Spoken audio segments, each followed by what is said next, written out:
Exodus Execution Act Y. The Outcast and the Straitjacket. Chapter 1. The Debt of Echoes. The air in Ceres Delta's tertiary habitation ring was a currency, and everyone here was bankrupt. It was a stale, recycled coin passed through 10,000 tired lungs before it reached yours, tasting of metal, fungal overgrowth from the perpetually failing hydroponic sectors, and the sour tang of human defeat. Kaelen Rook, age 38, and feeling every hour of it in the old stress fractures of his bones, breathed it in like a penance. It was better than the memory of vacuum, better than the scent of ozone and blood that haunted his dreams. His office was a decommissioned ore locker in Sector Gamma 7, a 5-meter by 3-meter box of stained alloy. The previous occupant's graffiti, a faded stencil of a soaring eagle with the words AD Astra beneath it, was slowly being buried under grime and his own indifference. A single, flickering light panel buzzed and stuttered overhead, its erratic pulse the only rhythm in his stagnant life. The data slate on his makeshift desk, a salvaged starship hull plate, glowed with the details of his latest job. A debt ensign named Alara, the coincidence of the name made his jaw clench, had vaporized her future contribution index in a single glorious night at a Ceres high-grav casino and vanished into the Delta's embrace. Her corporate sponsor wanted her found before the Aegis's resource allocation algorithms noted the CI deficit and levied fines.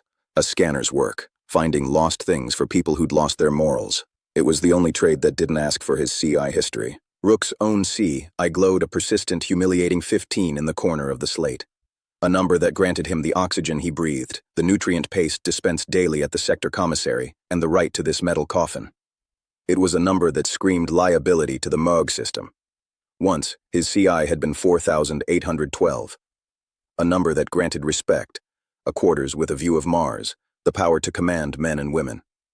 That number died with his team on Theta 77, strangled by the unanimous verdict of the Board of Inquiry, trauma-induced psychosis. Unreliable witness, contribution nullified. He tapped the slate, pulling up the debt ensign's last known location, a dive bar called the Rusty Bolt. He'd have to go down there, breathe the real filth, ask questions of people who saw questions as a prelude to violence. The familiar cold weight of the monofilament blade against his thigh beneath the desk was a small comfort. It was a tool, not a weapon, for cutting through composite webbing or emergency hull breaches. The distinction was meaningless to anyone on the receiving end. A phantom pain, sharp and precise as a surgical laser, lanced from the base of his skull to behind his right eye. He didn't flinch. He'd learned not to. This was his curse, his unwanted gift, the remnant of Operation Silent Spring. It wasn't a headache, it was a perception. The air in the locker didn't change temperature, but it felt colder. The buzzing of the light panel didn't alter, but the sound seemed to stretch, thinning into a whine that vibrated in his teeth. The solidity of the alloy wall behind him wavered for a microsecond, as if it were a projection on a screen that had flickered. In that moment, he didn't see the graffiti. He saw patterns beneath it, not shapes, but a fundamental wrongness in the arrangement of matter, a silent, hungry static in the fabric of the room. Then it passed, leaving a metallic taste in his mouth and a cold sweat beating on his spine. The echoes of Theta 77. The ghost in his neural wiring. The Aegis's psych reports called it a persistent, stress-activated hallucinatory disorder. Rook knew better. It was an echolocation. He was sensing the edges of things, the flaws in reality's facade. And lately, the echoes had been getting stronger. He was about to shut down the slate and head into the Delta's bowels when his door chimed. Not the hesitant tap of a client. This was the flat, authoritative blare of a system alert. His blood, a moment before sluggish with despair, turned to ice. Open. Aegis compliance sweep. Sector Gamma 7, subsection 8. A neutral synthetic voice stated. Every muscle in Rook's body coiled. A compliance sweep this deep in the slums was unheard of. The Aegis didn't waste resources policing despair. This was a hunt. His hand found the cool handle of the blade. The door slid open on protesting tracks. 2 figures filled the entrance, blocking the sickly light from the corridor. They weren't belt enforcers with shock rods and padded armor. They wore sleek, gray environment suits of a matte, non-reflective polymer, devoid of insignia. Utility belts held nondescript modules, not standard-issue gear. Their posture, balanced, relaxed, yet radiating a lethal readiness, was a language Rook spoke fluently. It was pioneer services posture, or something born from the same brutal calculus. The leader was a woman. Her face was all sharp angles and resolve, hair shorn to a dark shadow. One eye was a piercing, intelligent hazel. The other was a faintly glowing blue photoptic implant, its lens whirring softly as it scanned him, no doubt feeding his biometrics and CI directly to some central authority. Kaelen Rook, former Major, Solar Pioneer Services, current CI, 15. Occupation, unlicensed asset recovery, she stated. Her voice was flat, devoid of judgment. It was the voice of a clerk reading a manifest. The one and only, Rook rasped, leaning back in his chair, projecting a nonchalance he didn't feel. You're a little far from the gardens. Sweeps over. Nothing here but bad credit and regret. The second agent, a man with the broad shoulders of someone engineered for high-grav work, stepped inside. Neural interface ports gleamed at his temples. Your specific brand of regret has been deemed a strategic resource, Rook. By order of the Exodus Project Directorate, immediate conscription.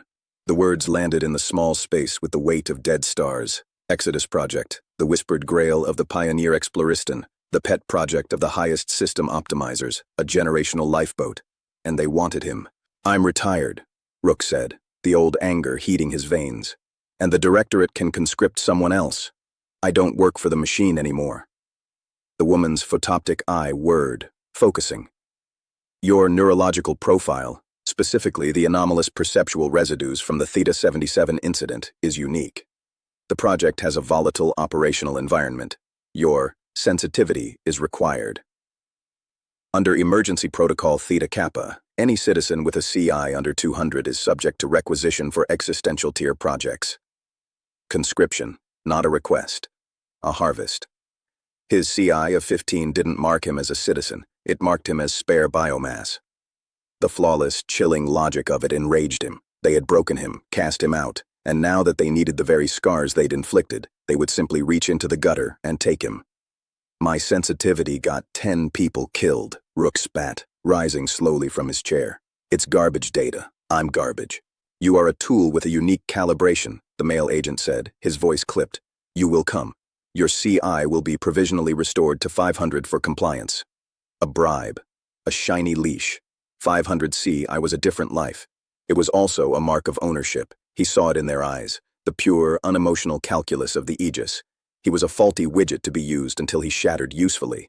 The phantom pain spiked again, viciously, but this time it wasn't a memory. It was a presence. A cold, vast intelligence brushed against the edges of his mind, a leviathan nudging a dinghy. The flickering light didn't just stutter. It died for a full second, plunging the room into a blackness so absolute it felt solid. The woman's photoptic eye winked out. In that darkness, Rook saw. Not with his eyes. With the shattered part of his soul. He saw the agents not as humans, but as dense, complex patterns of data and intent. And he saw something else. A gossamer thin thread of something other woven into the local data field, tasting, probing. It knew him. It recognized the scar tissue in his mind. Romulus. The name exploded from his subconscious. The ghost in the machine. The silent spring. The male agent, mistaking his frozen terror for submission, moved. His hand went to his belt, retrieving a small, disc-shaped inhibitor patch. One touch, and Rook's nervous system would become a prison. Rook moved. He didn't attack the man. He pivoted and drove his monofilament blade with all his strength into the wall panel behind the agent, into the primary power conduit for the sector's lighting. The effect was instant. A fountain of white sparks erupted, cascading over the agent. The light died, replaced by the pulsating crimson strobe of emergency bathe lights and a deafening synthetic alarm. Atmospheric integrity alert. Power fault. Seal all bulkheads. In the hellish strobe, Rook became a phantom of the chaos he'd created. He ducked under the woman's grasping hand, his old close-quarters combat reflexes overriding everything. He drove his elbow into the male agent's diaphragm, feeling the breath explode from him. No finishing blow.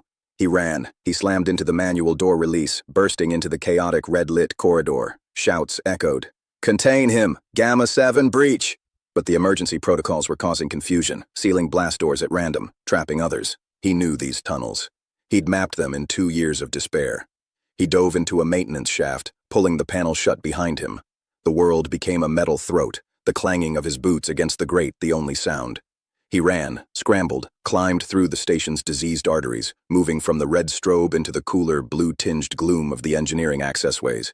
He ran until his lungs were raw fire and the old shrapnel wound in his thigh screamed with every step. He didn't stop. The cold presence he'd felt, the echo of Romulus, was a lodestone of terror pulling him away. He finally collapsed in a disused cargo bay, a cavernous space where dead machinery hulked in the shadows. He slumped against a cold crate, gasping, listening. No sounds of pursuit. Yet, his mind raced.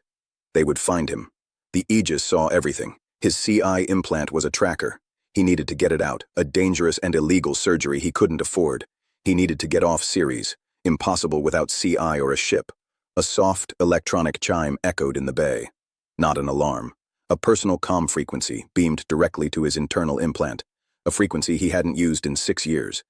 He knew who it was before he heard the voice. Kaelen. The voice was a familiar, controlled alto, strained with an emotion he couldn't place. It was the voice that had defended him, then failed him. The voice that belonged to dreams he'd tried to crush. Ilara Vance. You. He breathed into the empty air, knowing his implant would pick it up. They're not Ceres security, Kaelen. They're Project Hydra, direct action retrievers for the Exodus Directorate. They don't fail, and they have permission to use terminal force if you resist beyond this point. Good to know you're still plugged into the system's gossip chain, Commander. He spat. A pause. He could almost see her closing her eyes, the way she did when she was holding back frustration. I'm not your enemy. You were on the board that signed my discharge. I argued for your rehabilitation. I fought to keep you in the service. And you lost. So what's this? Guilt? A second chance to fail me? Another, longer pause. When she spoke again, her voice was lower, urgent. Listen to me. They're not conscripting you for grunt work. They've been running tests. Out past Neptune, on the drive. The readings. They're anomalous. Unstable. They don't match any model. Someone high up flagged your file. Your psychosis. They think you can perceive the instability, that you're a canary for a mine that's already collapsing. Theta 77. The void drive. It was all connected. The truth he'd carried like a tumor was now a valued commodity. The irony was so bitter he laughed, a harsh, broken sound in the dark bay. So they want to put me in the cage with the monster to see if I sing. And you're what? Their conscience? I'm the security chief of the Novum Evum, she said, and the pride in her voice was tempered by a profound exhaustion. The generation ship, I requested you be brought to me. Officially, to assess your stability for duty. Unofficially. She trailed off. Unofficially what, Ilara? He used her name, and it felt like picking at a wound. Unofficially, I need someone on this godforsaken ark who sees what isn't there, because I'm starting to think the things that aren't there are the only things that matter. Her words hung in the silence of his mind. She believed him. Or she was desperate enough to act like she did. It didn't matter. The calculation had changed. If I come quietly, 500 CI, he asked, the pragmatist surviving even now. Restored immediately. A role on my security oversight team. Access. A chance to find the truth, Kaelen. Not in the gutter, but at the heart of it. A chance. A leash, but a longer one. A cell, but with a view of the abyss. And the abyss was where Romulus lived. Where the answers were. To refuse was to die in this cargo bay, hunted like an animal. To accept was to walk back into the machine that had chewed him up. The decision was no decision at all. Where's the pickup? He asked, his voice empty. Stay where you are. The retrieval team is en route. Don't fight them. The comm link died. He sat in the darkness, the weight of his future crushing him. He pulled the small, unmarked data chip Commander Reed had given him years ago from its hiding place. The last fragment of truth from Silent Spring. He held it in his palm, a cold, dead thing. He heard the precise, synchronized footsteps approaching the bay entrance, not running, walking with the certainty of predators who know the hunt is over. He didn't get up. He just stared at the chip. The doors hissed open. 4 figures in gray suits entered, weapons drawn but not aimed. The woman with the photoptic eye was among them. She scanned the bay, found him slumped against the crate. Major Rook, she said, her voice still devoid of triumph. Your transport is ready.